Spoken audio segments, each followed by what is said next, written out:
Hi everyone, welcome back to the channel where I make English simple, clear, and real. In today's lesson, we are looking at confusing word pairs, words that sound or look similar but have different meanings. If you have ever wondered when to say do or make, or whether it's fun or funny, then this lesson is for you. Let's get started. Say and tell. Say is used to focus on what was said. For example, she said hello. He said that he was tired. You can include who was spoken to by adding to. For example, she said to me that she was busy. But you cannot say that she said me she was busy. That's wrong. You need to include who was spoken to by adding to. She said to me that she was busy. Tell focuses on who was told. For example, she told me the truth. He told them to sit down. You must include the person being spoken to. Our next confusing word pair is speak and talk. Speak focuses on the ability or act of speaking. We use it in public or formal situations. Here are some examples. She speaks 4 languages. May I speak to the manager? I'll speak with her later. Here are common phrases. Speak a language. Speak clearly, loudly, or quietly. Speak in public. Speak on the phone. Talk. Talk focuses on conversation or chatting, often used in casual settings. We talked for hours last night. Can we talk about this later? He talks too much in the class. I need to talk to you. Common phrases with talk. We talk about something. Talk to someone or talk with someone. Have a talk. Have a long talk. Talk on the phone. Here is a tip. Use speak when it's about the ability to use language, formal situations, or presentations. Use talk when it's about casual communication, friendly chats, or two-way conversations. Here's our next confusing word pair, do and make. The verbs do and make can both relate to actions, but they are used in different contexts. Do is for actions, tasks, or general activities. So use do when referring to work or daily chores or non-specific activities or obligations. So here are some of the examples.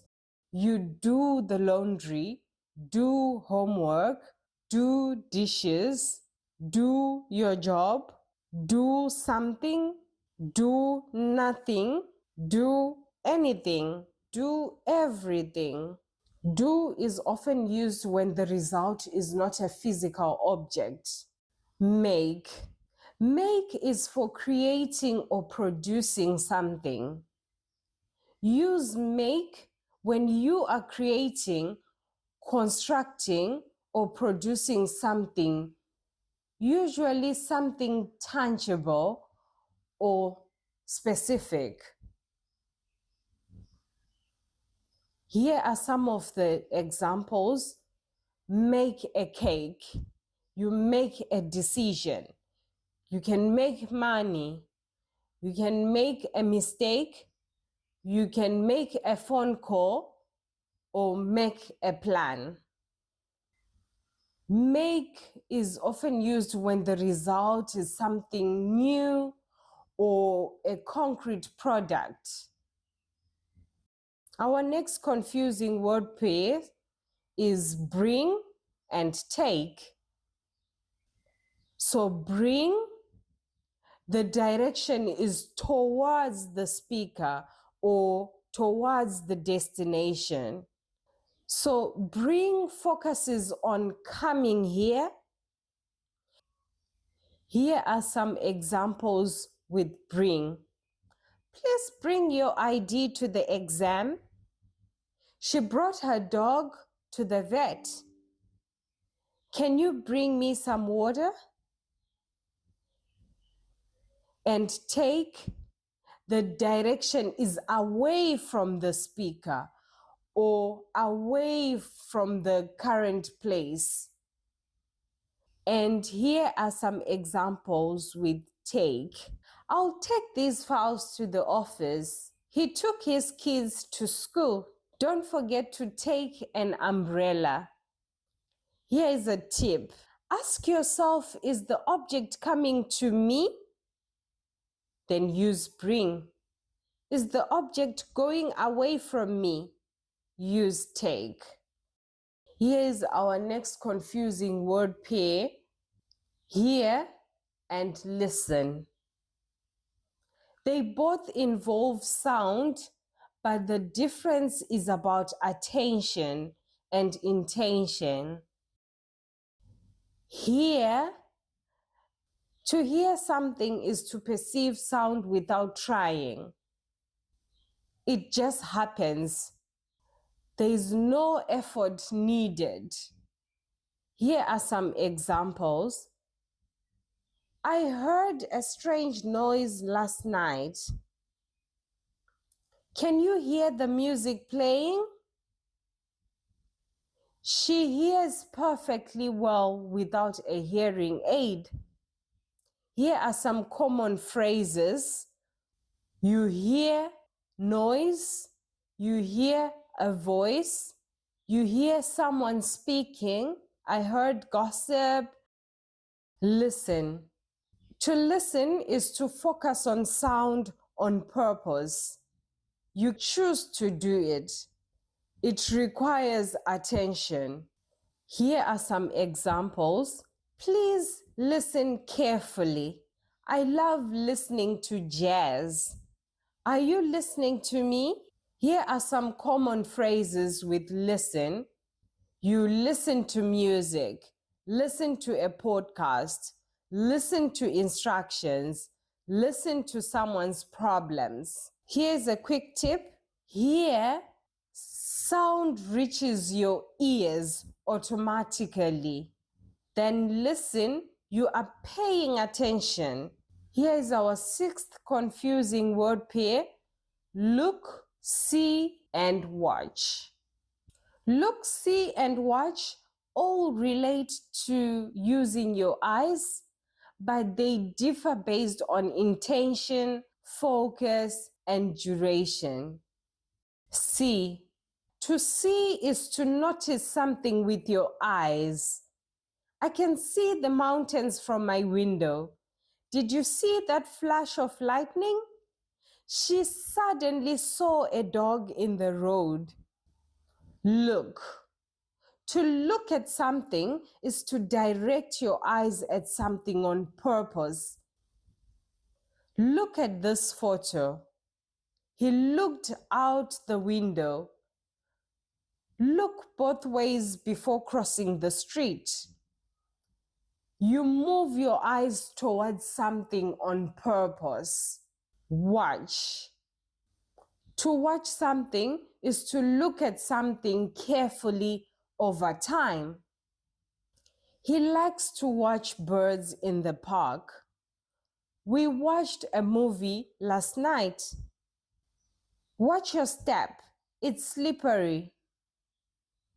Here's a quick tip. See is to notice. So with see, you don't try, your eyes just picks it up.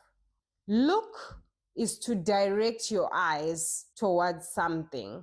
So with look, you move your eyes towards something on purpose. Watch is to observe carefully over time. So with watch, you keep your eyes on something, often something that moves or changes. Here is one of the common mistake people make. I'm seeing a movie. That's not correct. You should say, I'm watching a movie. Here's our next confusing word pair. Job, work. Use job when talking about a position or a specific occupation. It often refers to one's employment. She has a job at the hospital. That's a specific role. I got a new job at the bank. Her job is very stressful. He's looking for a job in marketing. Use work when talking about tasks, activity, effort, duties, or the general idea of labor. When you're not specifying a job title or position, she starts work at 8 a.m. I have so much work to do today. She went to work early this morning. He's at work right now. Here is one of the common mistake.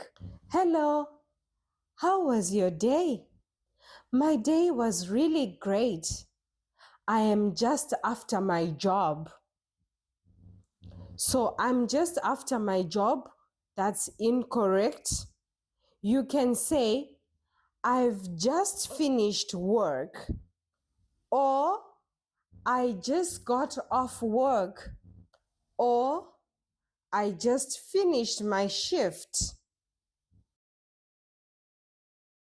Win and beat both relate to success in competition, but they are used differently in a sentence.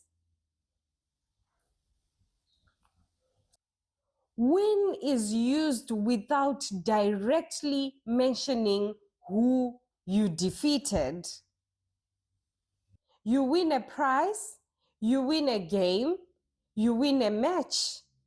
She won the race. She won the game. He won a medal. So use win when talking about a contest, competition, or object of victory. Beat. Beat is used when you mention who you defeated. You beat someone. You beat an opponent. You beat a team. You beat a person. She beat her opponent.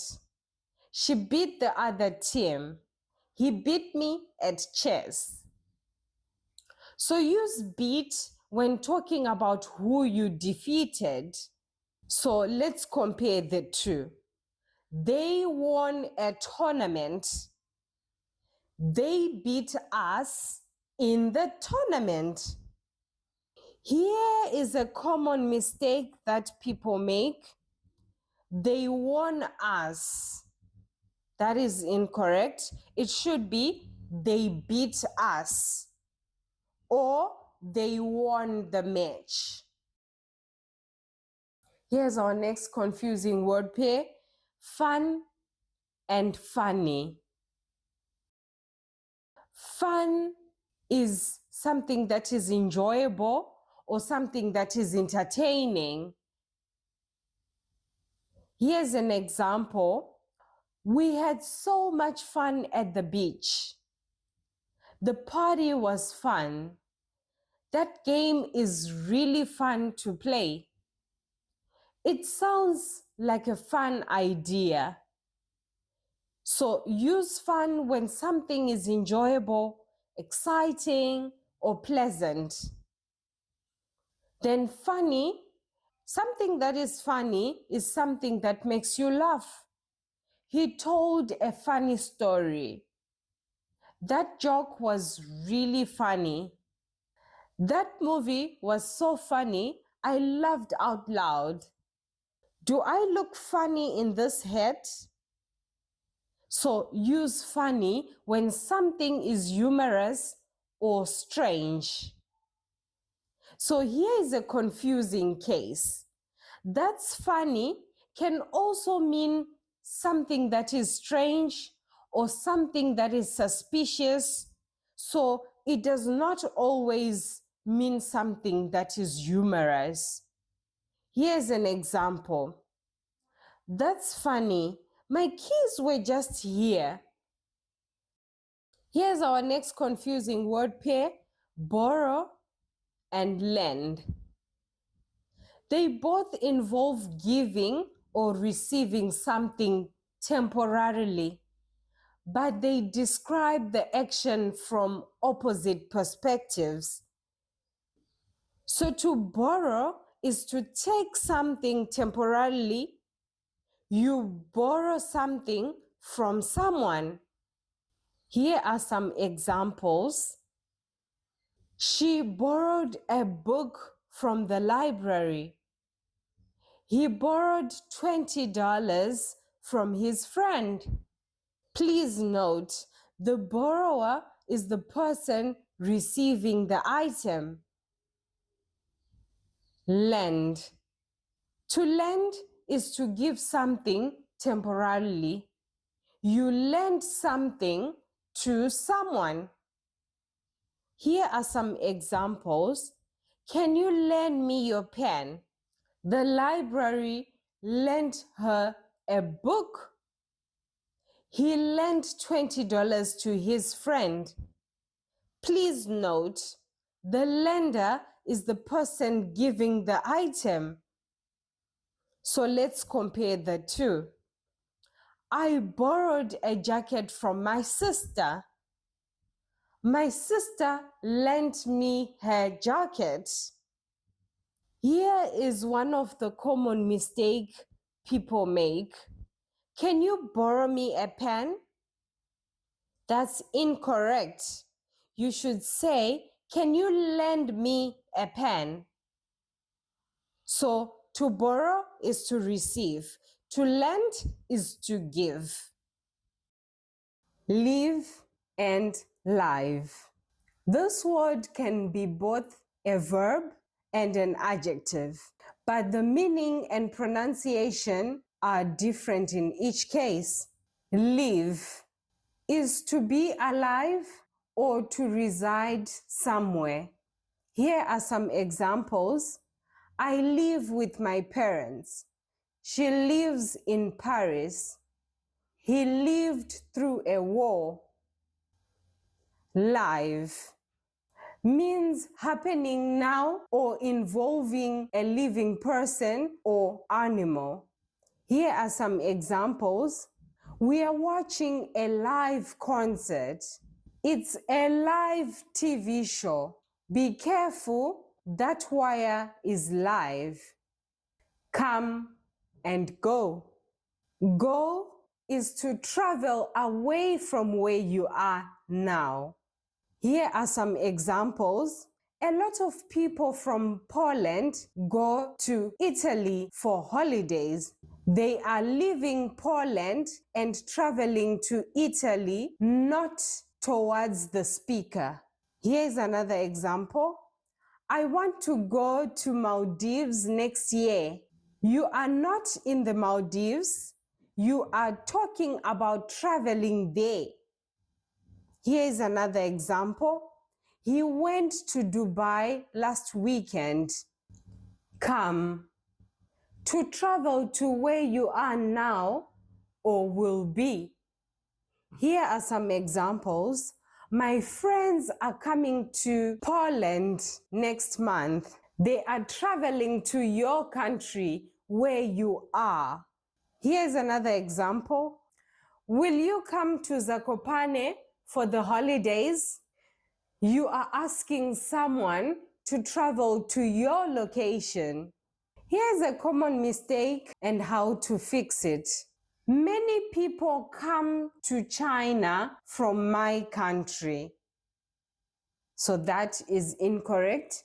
It should be many people go to China from my country. Why?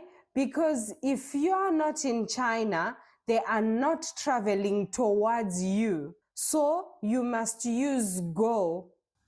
Here's another common mistake. Next year, I will come back to the Maldives. So that's incorrect. It should be next year, I will go back to the Maldives. Why?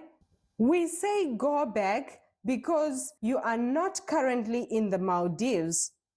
You are talking about returning to a place that you visited before, but that is not your current location. Use go back when you're talking about traveling to another place, not where you are now. Now, this next one isn't exactly a word pair, but it's a very common mistake English learners make. Students often confuse the expression, is it true, with what they really mean, which is it correct? So let's look at the difference. Is it true? Use it for facts, news, or general information. Here's an example. Is it true that you are going to Paris? Is it correct? Use it when asking about grammar, pronunciation, or language. Instead of saying, is it true? You should say, is it correct? Am I right? Did I say it correctly? Is this sentence correct? Did I pronunciate it correctly? And there you go. English has so many confusing word pairs, but now you understand the most common ones clearly and simply. Which word pair confused you the most before? Let me know in the comments. If this video helped you, give it a like, share it, and make sure you subscribe for more English made easy. Thanks for watching. See you in the next lesson.